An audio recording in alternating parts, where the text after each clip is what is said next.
Hi, it's Edutainium here, and today we'll be talking about the love in chemical bondings.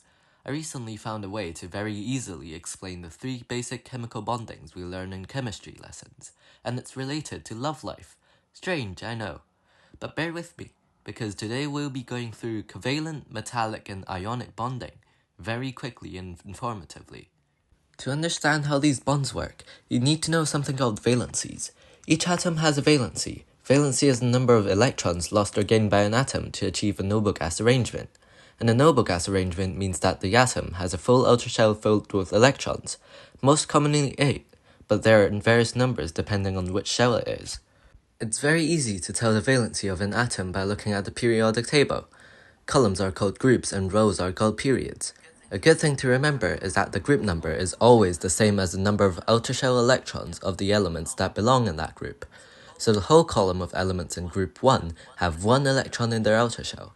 Group 2 has 2 in their outer shell, group 3 has 3, and so on. The exception is group 0. They are called the noble gases, and they have a full outer shell filled with electrons, so they have a valency of 0. Group 1 has a valency of 1 since they only need to lose 1 electron to gain a full outer shell. Group 2 has a valency of 2 since they need to lose 2 electrons. Group 3 has a valency of 3, Group 4 has 4. But Group 5, 6, and 7 are a bit different. They have a valency of 3, 2, and 1 respectively.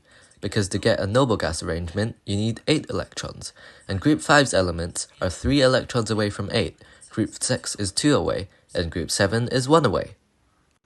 Back to the main thing. Covalent bonding. You might know that the periodic table is separated into metals and nonmetals, and this type of bond only occurs between 2 or more nonmetals. You might ask now, where's the love in the bonds? Let me explain. Covalent bonds are like two people being friends.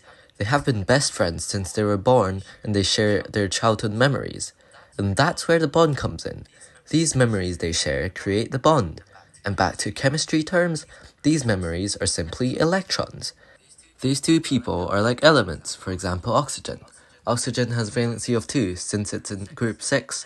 Therefore, to achieve a noble gas arrangement, 2 oxygen atoms bond together to share electrons. We can see from this dot and cross diagram, where the crosses represent one oxygen atom's electrons, and the dots represent the other's electrons. The part where they intersect is the bond. Since they both have a valency of 2, they must share 2 electrons each. They use the shared electrons in order to have 8 in total in their outer shell.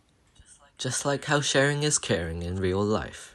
There are two main products formed with covalent bonding: covalent molecules like water with low melting and boiling points, and covalent networks like diamonds formed from carbon, which have a very high melting and boiling point. However, they are both non-conductors, which means they don't conduct electricity. Metallic bonding. I know this might be boring already, but look, those two friends might have evolved into an even better relationship. Metallic bonds only occur between metals, as you might have guessed. When elements are bonded like this, they are called a metallic lattice. They have high boiling and melting points, and are conductive. This type of bond requires delocalized electrons to work. These electrons are just floating around the whole lattice, while there are positively charged metals there as well. Since electrons are negative, they attract positives, just like how a magnet works, therefore creating metallic bonds. Look at this alloy, a compound made by combining 2 or more metals. This is an iron and carbon alloy, commonly called steel. It's just like two people having fun together, sharing more memories and being free around each other like the electrons, enhancing the relationship. It might even mean they are in a relationship. Who knows? Ionic bonding. These bonds occur between metals and nonmetals. Ionic bonding is like after a relationship, two people marry each other, give each other their hearts, and share a strong bond. Let me explain. In ionic bonds, for example sodium, a metal, and chlorine, a nonmetal, they can make sodium chloride, which is table salt. Remember valencies? They play a very important part in forming ionic bonds. It works like this. Sodium, in order to become a noble gas arrangement, has to lose 1 electron, since it has a valency of 1, and chlorine, in order to become a noble gas arrangement, has to gain 1 electron, since its valency is also 1. See where this is going? The electron lost from the sodium atom is given to the chlorine atom. This makes both of them a noble gas arrangement, and that creates the bond. And since sodium loses an electron, it becomes a positive ion, because it now has one more proton than electron, and vice versa. The chlorine atom gains an electron, making it a negative ion.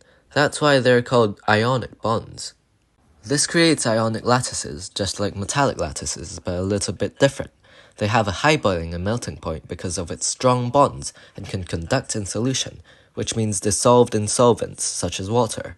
While it needs to be in solution, it doesn't mean that water is conductive. It only means that it needs to dissolve to conduct. It can also conduct when molten. And to follow that up, ionic bonds are just like how a married couple share their hearts together until they are both full of love and with a strong bond. Here is a summary. I hope that helped you understand more about these 3 types of bonds. Please consider subscribing and liking to support more videos like this.